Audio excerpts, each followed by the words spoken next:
Le Prince heureux par Oscar Wilde.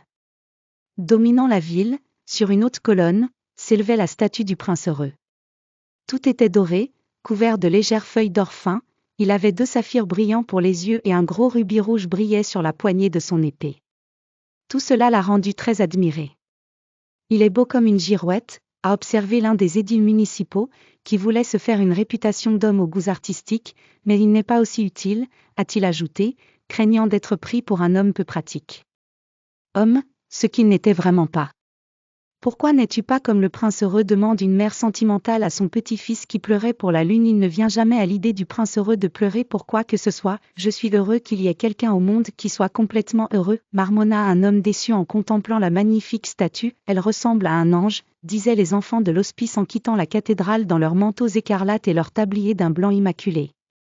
Comment le connaissez-vous, répondit le professeur de mathématiques. Vous n'en avez jamais vu ou nous l'avons vu en rêve, répondirent les enfants, et le professeur de mathématiques fronça les sourcils et prit un air sévère car il n'approuvait pas que les enfants rêvent. Une nuit, une petite hirondelle survola la ville. 6 semaines plus tôt, ses amis étaient partis pour l'Égypte, mais elle resta en arrière parce qu'elle aimait le plus beau des roseaux. Il l'a trouvé au début du printemps alors qu'il volait au-dessus de la rivière à la poursuite d'un gros papillon jaune, et sa silhouette élancée la séduisit de telle manière qu'elle s'arrêta pour lui parler. Vais-je t'aimer, dit l'hirondelle qui aimait ne pas tourner autour du pot, et le roseau s'inclina devant lui, puis l'hirondelle jouait autour de lui effleurant l'eau de ses ailes et y traçant des sillons argentés. C'était sa manière de tenir la cour et ainsi tout l'été se passa.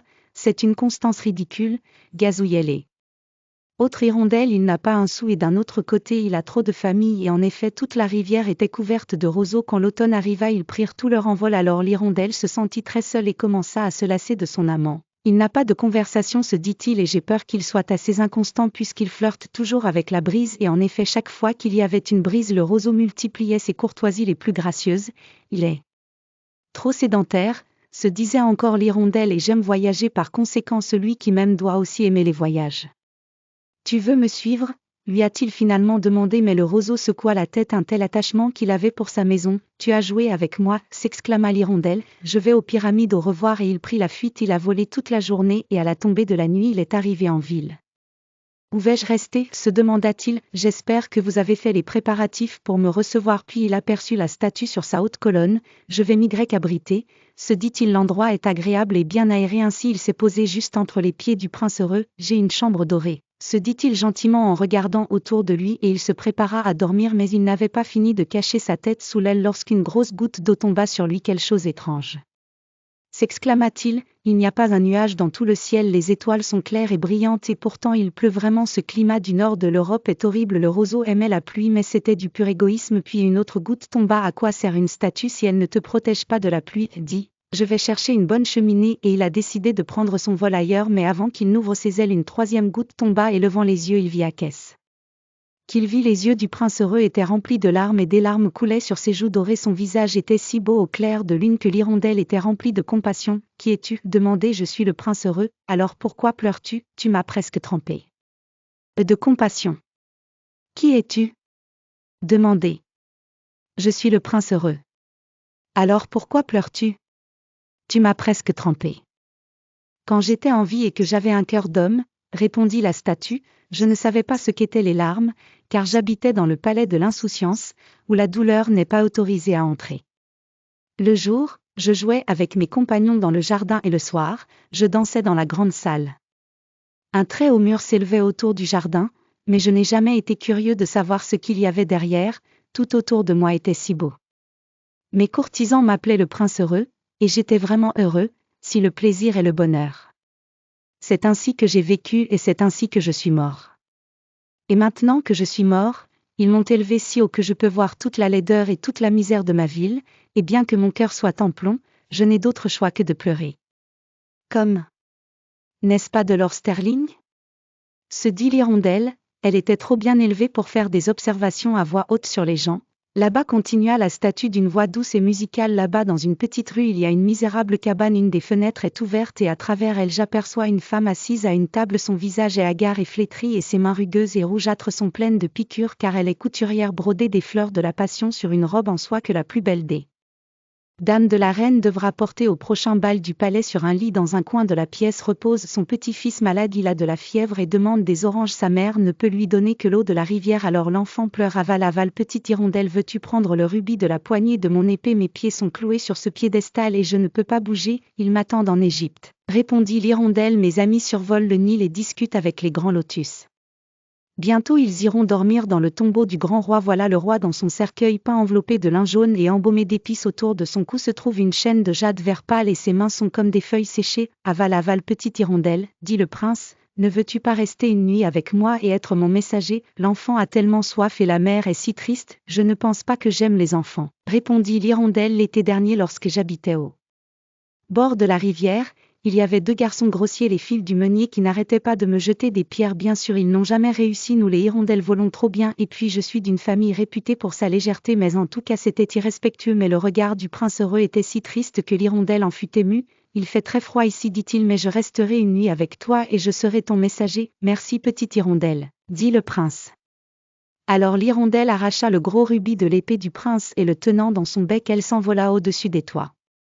Il passa devant la tour de la cathédrale sur laquelle étaient sculptés des anges en marbre blanc, il passa devant le palais où l'on pouvait entendre de la musique de danse, une belle fille est sortie sur le balcon avec son petit ami, comme les étoiles sont belles, dit-il, et comme le pouvoir de l'amour est merveilleux, j'espère que mon costume sera prêt pour le bal de gala, répondit-elle, j'ai fait broder des fleurs de la passion dessus mais les couturières sont tellement paresseuses, il passa le fleuve et aperçut des lanternes suspendues au mât des navires, il traversa le quartier juif et vit les vieux marchands comploter des affaires et peser les pièces sur une balance de cuivre, enfin il atteignit la pauvre hutte et regarda l'enfant remuer fébrilement dans son lit et la mère s'était endormie d'épuisement, puis l'hirondelle sauta dans la pièce et posa le gros rubis sur la table à côté du dé à coudre de la couturière, puis il voltigea doucement autour du lit, attisant le front du garçon avec ses ailes, comme c'est agréablement cool, dit le garçon, je dois être meilleur, et il tomba dans un rêve délicieux. Alors l'hirondelle revint vers l'heureux prince et lui raconta ce qu'il avait fait. C'est drôle, a-t-il ajouté, mais j'ai presque chaud maintenant et pourtant il fait très froid, c'est parce que vous avez fait une bonne action, répondit le prince, et l'hirondelle commença à réfléchir et s'endormit. Chaque fois qu'il réfléchissait, il s'endormait. À l'aube, il s'envola vers la rivière pour prendre un bain. Quel phénomène extraordinaire, s'exclama le professeur d'ornithologie qui passait par le pont, une hirondelle en hiver, et il a écrit une très longue lettre au journal local à ce sujet, tout le monde parlait d'elle, il contenait tellement de mots qui n'étaient pas compris. Ce soir je partirai pour l'Égypte, dit l'hirondelle, et avec cette idée elle se sentit très heureuse. Il visita tous les monuments publics et se reposa longtemps dans le clocher de l'église.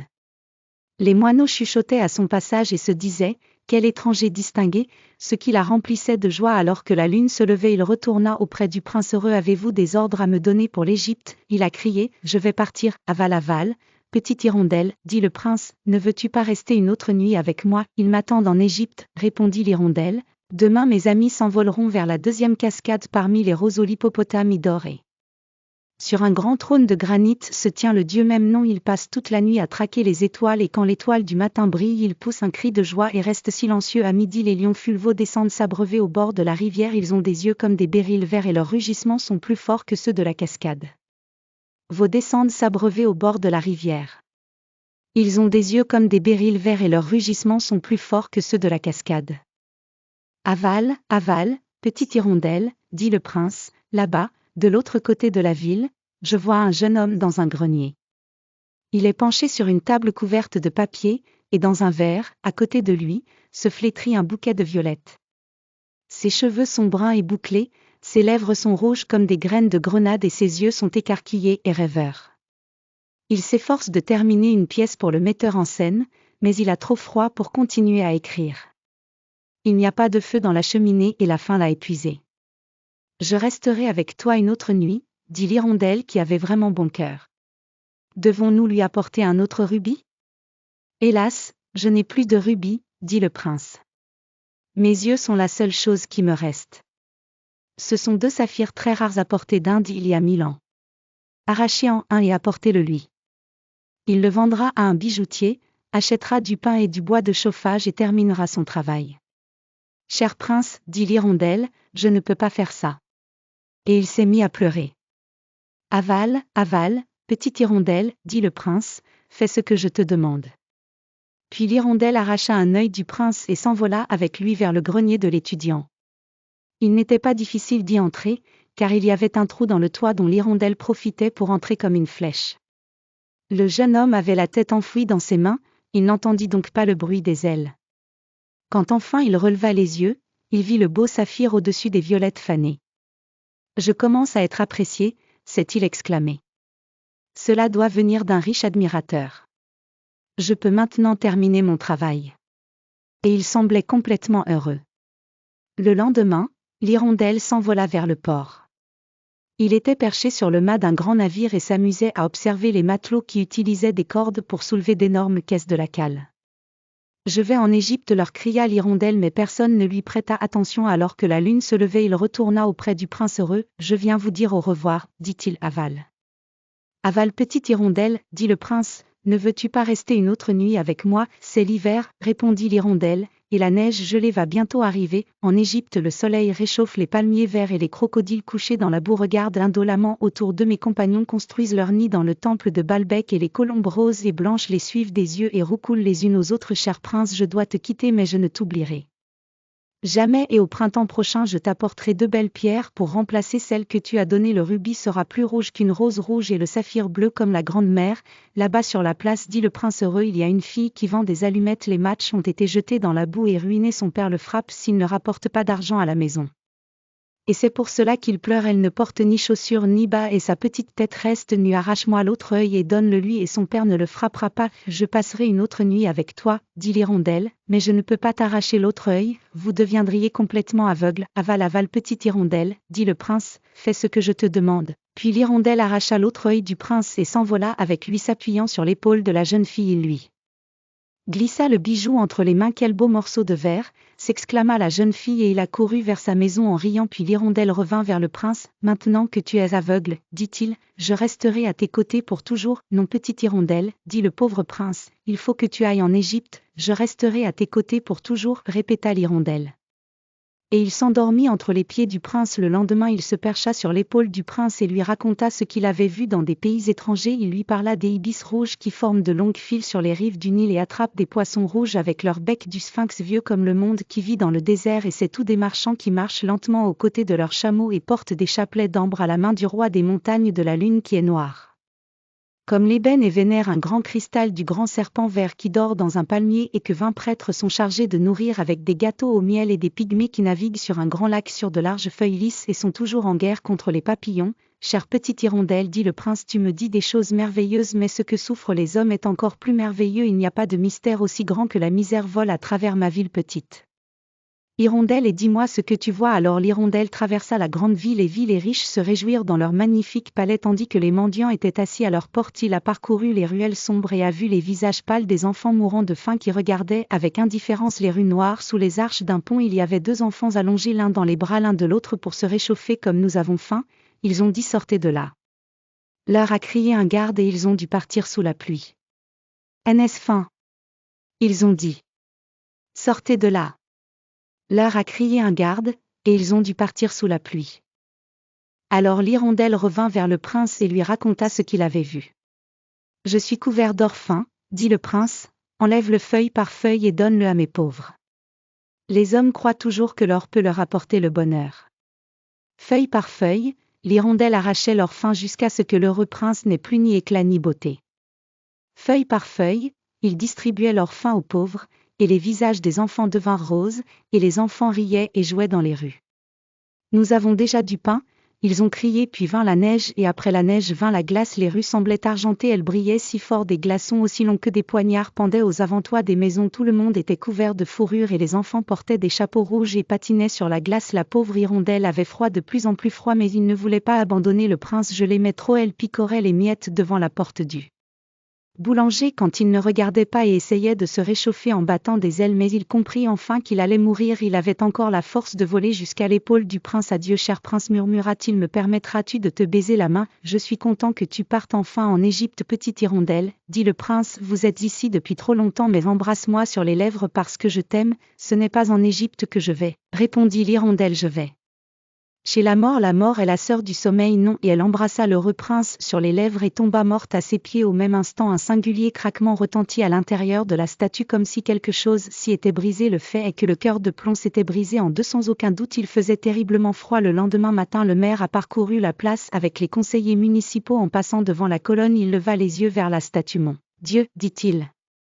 Comme le prince heureux a l'air en lambeaux, complètement en lambeaux, répétèrent les conseillers qui étaient toujours du même avis que le maire, et ils montèrent tous pour l'examiner. Le rubis sur l'épée est tombé, les yeux ont disparu et elle n'est plus dorée, a déclaré le maire en un mot. Un mendiant, répétèrent les conseillers, et à ses pieds il y a un oiseau mort. A poursuivi le maire, il faudra promulguer un arrêté interdisant aux oiseaux de venir mourir ici. Et le secrétaire du conseil municipal a pris note de l'idée. Ils ordonnèrent donc de démolir la statue du prince heureux. Comme ce n'est plus beau, cela ne sert à rien, a déclaré le professeur d'esthétique à l'université. Ensuite ils ont fait fondre la statue et le maire a rencontré la municipalité pour décider de ce qu'il ferait du métal. Nous pouvons, proposa-t-il, faire une autre statue, le mien par exemple, ou le mien, dit chacun des conseillers, et ils commencèrent à se disputer. La dernière fois que j'en ai entendu parler, ils se disputaient encore. Quelle chose étrange, dit le directeur de la fonderie. Ce cœur de plomb ne veut pas fondre, il faudra le jeter. Et ils l'ont jeté dans la décharge où gisait l'hirondelle morte. Apportez-moi les deux choses les plus précieuses de la ville, dit Dieu à l'un de ses anges, et l'ange lui apporta le cœur de plomb et l'oiseau mort. Tu as bien choisi, dit Dieu, car dans mon jardin de paradis ce petit oiseau chantera éternellement, et dans ma cité d'or l'heureux prince répétera mes louanges. Et petit oiseau chantera éternellement, et dans ma cité d'or l'heureux prince répétera mes louanges.